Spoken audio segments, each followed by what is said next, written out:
Hiya Jeff, good session today. Hope you found it helpful. Just going to run through a couple of things now we discussed obviously in the session in regards to as and why the shank comes in.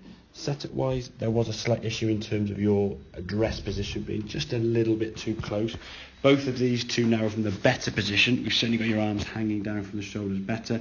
On occasions you did get those arms tucked in a little bit, which kind of sort of cramps you up a little bit, makes it very difficult now for your club to swing, creating any space.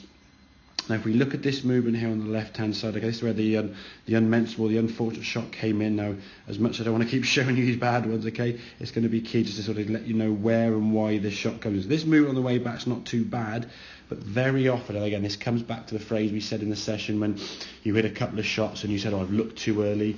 Those four famous words, keep your head down, comes in, and what that causes you to be able to not do is to rotate through. As you start coming the golf ball here now, you're not able to get the club to kind of work around, so your arms start working out to the golf ball. We can see the contact now off the hosel.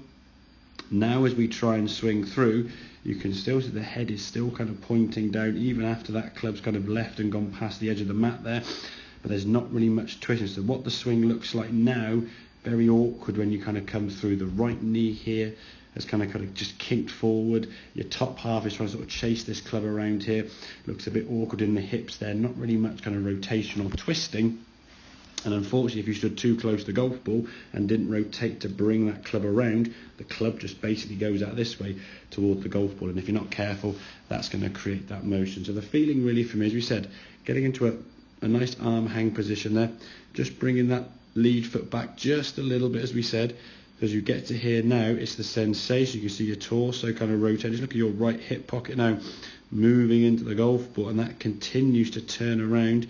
Let your head, your torso, your chest to rotate, and look how more relaxed and natural this rotation looks now when you swing through, as opposed to kind of this one here now, kind of like ooh, dropping the head down, kind of trying to stay over the ball, and not really much movement there with the torso, and the arms almost like dragging your body around. This knee sort of kicking out, so sort of a telltale sign of lack of rotation.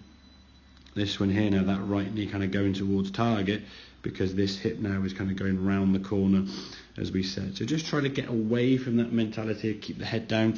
It does unfortunately cause more issues than actually any help. Certainly restrict any rotation, certainly stops any body movement through the golf ball, and invariably we cause a lot of bad shots like the unmentionables, as we said, or hitting the ground behind the ball, or even thinning the golf ball as that club's kind of bottomed out a bit early. So get that body rotating around the corner.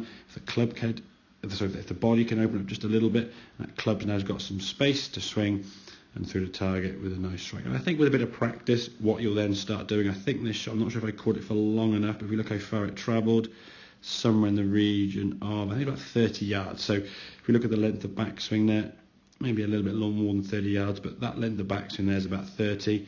Here would be kind of your 15, 20 yard backswing. If the club was to get a little bit higher, obviously a 30, 40, 50 yard shot would ensue. So once you start striking it more consistently, Jeff, you can then start working on your distances. But as I said, get away from that head down mentality, get that body rotating and swishing and through, make it a hell of a lot easier to get that club back on the golf ball, and hopefully avoid that heel part of the golf club when your shots going forward. So I hope that makes sense. Any questions, obviously feel free to give me a shout, and I will catch up with you soon. Cheers.